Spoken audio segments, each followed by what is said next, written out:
Who changed the Sabbath?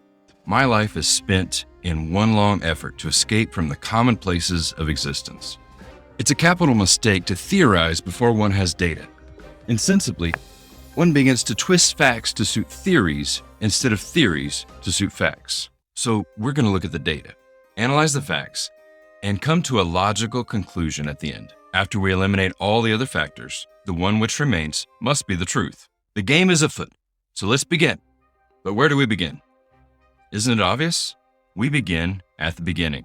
As we open the Bible, we find that the Sabbath is woven into creation.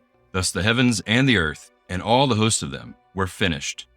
And on the seventh day, God ended his work which he had done, and he rested on the seventh day from all his work which he had done.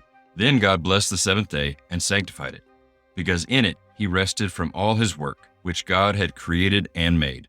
God sanctified the Sabbath as a foundational act in creation. So I did an exhaustive study of the Bible. I was looking for anything that might explain the change in the Sabbath from the seventh day to the first day of the week. I found lots of data. There are over 100 verses in the Bible that speak about the Sabbath, and I examined every single one of them. See, for the Lord has given you the Sabbath. And he said to them, the Sabbath was made for man, and not man for the Sabbath. Remember the Sabbath day to keep it holy. 6 days you shall labor and do all your work, but the seventh day is the Sabbath of the Lord your God. In it, and they rested on the Sabbath according to the commandment. It is a sign between me and the children of Israel forever. So ought not this woman, being a daughter of Abraham, be loosed from this bond on the Sabbath? Therefore the children of Israel shall keep the Sabbath, to observe the Sabbath throughout their generations, as a perpetual covenant. The Gentiles begged that these words might be preached to them the next Sabbath, and from one Sabbath to another. All flesh shall come to worship before me, says the Lord. And he reasoned in the synagogue every Sabbath, and persuaded both Jews and Greeks. It is the Sabbath of the Lord in all your dwellings. For the Son of Man is Lord even of the Sabbath. There's nothing more deceptive than an obvious fact. And the obvious fact is, there is no record of the Sabbath ever being changed in the Bible. Yeshua kept the Sabbath. His disciples kept the Sabbath. Even Gentile converts kept the Sabbath. Yeshua even calls himself the Lord of the Sabbath, indicating that he owns it. While it's true that the early church met in homes daily, that doesn't negate the fact that they continued to keep the Sabbath. There's also even a mention of Paul preaching on the first day of the week. But the text explains it's because he has to leave on a trip the next day, indicating that it was for a special circumstance. Also, this event seems to be taking place on Saturday night leading up to midnight, not Sunday morning. Now on the first day of the week, when the disciples came together to break bread, Paul, ready to depart the next day, spoke to them and continued his message until midnight. We also have record of Paul teaching Gentiles in Corinth for a year and a half. There are 52 Sabbaths in a year, plus half a year, which is 26 more Sabbaths, which equals 78 Sabbaths, just in Corinth alone. The world is full of obvious things which nobody by any chance ever observes. And the second fact I learned is that the Sabbath is always on the seventh day of the week. This may seem obvious, but there are people who seem to think that Sabbath can be any day they choose. This is a terrible mistake on their part because they're making exceptions. Never make exceptions. An exception disproves the rule. And the rule is the Sabbath is always and only on the seventh day of the week. The third fact I ascertained in my study is that the Sabbath is an everlasting sign between God and his people. Never trust to general impressions, my boy, but concentrate yourself upon the details.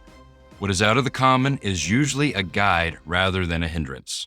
Another fact I discovered is that the Bible spoke about apostasy that would come in the church. The Spirit clearly says that in latter times some will abandon the faith and follow deceiving spirits and things taught by demons, and they will turn their ears away from the truth and be turned aside to fables. But there were also false prophets among the people, even as there will be false teachers among you, who will secretly bring in destructive heresies. You therefore, beloved, since you know this beforehand, beware, lest you also fall from your own steadfastness, being led away with the error of the wicked. He who says, I know him, and does not keep his commandments is a liar, and the truth is not in him. As I previously stated, what is out of the common is usually a guide rather than a hindrance. And I believe this warning about false teachers and apostasy is a guide to unveiling the truth in this matter. I had to get to the bottom of this mystery. I searched the Bible from cover to cover and found nothing about any change in the Sabbath. So my search took me outside the Bible. I began looking into church history, and it didn't take me long to find what I was looking for. And I have something very interesting to show you. Come at once if convenient. If inconvenient, come all the same. Every story needs a good old-fashioned villain, and Constantine is ours. Constantine was the Roman emperor from 306 to 337 AD. Constantine ended Christian persecution with the Edict of Milan in 313 AD. But on March 7th, 321, Constantine decreed Sunday to be the Roman day of rest, saying, "On the venerable day of the sun, let the magistrates and people residing in cities rest, and let all workshops be closed." So the fifth fact to consider is that Constantine ordered Sunday observance in the Roman Empire. Now the next fact I found is actually an admission of guilt on their part.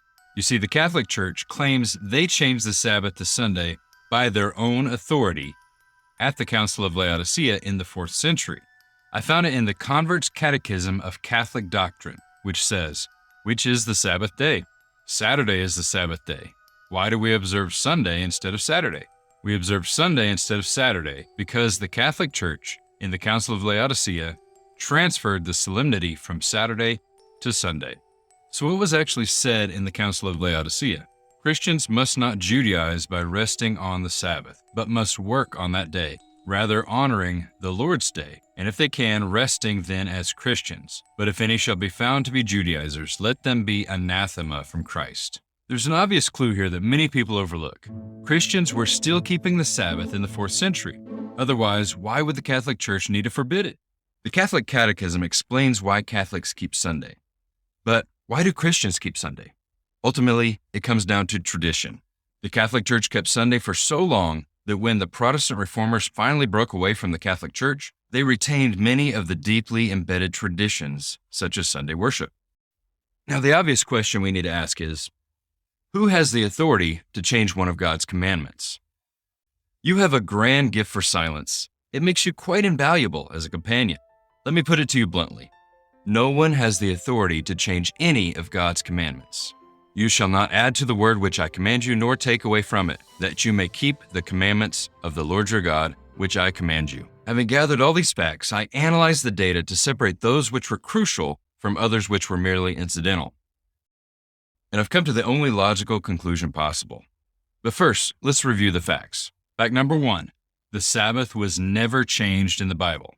Fact number 2, the Sabbath is always on the 7th day of the week.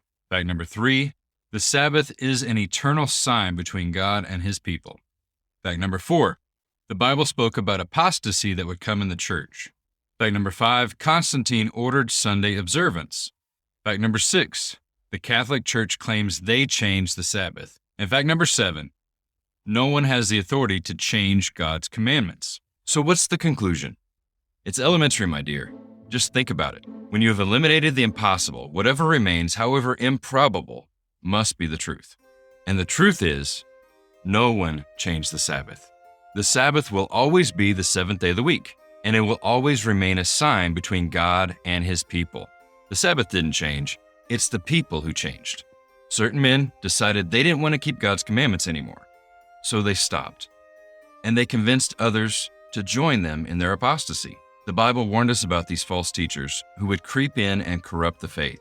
But today, most Christians keep Sunday in ignorance, unaware of these crucial facts that we have uncovered. But it's better to learn wisdom late than never to learn it at all. There's nothing more to be said or done tonight, so hand me my violin, and let's try to forget for half an hour the miserable weather and the still more miserable ways of our fellow men. Thanks for watching. If you like this video, then you might like some of my other videos as well. And remember, the truth will set you free. We'll see you next time.